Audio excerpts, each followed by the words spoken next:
بسم اللہ الرحمن الرحیم۔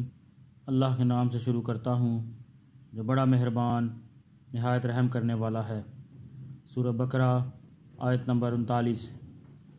والذین کفروا وکذبوا بآیاتنا اولئک اصحاب النار ہم فیہا خالدون۔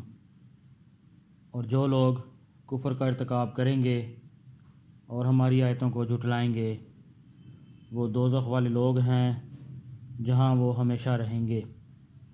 مرنے کے بعد ایک اور زندگی شروع ہونی ہے جو کہ نہ ختم ہونے والی ہے، جہاں موت کا کوئی وجود نہیں ہے اور وہاں ہمیشہ ہمیشہ رہنا ہے۔ اور رہنے کے لیے دو ہی جگہ ہیں، یا تو جنت ہے یا پھر جہنم۔ اس کا فیصلہ ایمان پہ اور اعمال پر ہوگا۔ اگر دین اسلام پہ ایمان لے آئے اور نیک عمل کرتے رہے تو ہمیشہ ہمیشہ موج والی زندگی ملے گی، اور اگر کفر کے ارتکاب کریں گے اور اللہ تعالیٰ کی آیات کو جھٹلائیں گے تو پھر ہمیشہ ہمیشہ کے لیے جہنم کی زندگی گزارنی پڑے گی۔ اللہ پاک ہمیں قرآن پڑھنے کی، سمجھنے کی، اس پر عمل کرنے کی اور دوسروں تک پہنچانے کی توفیق عطا فرمائے۔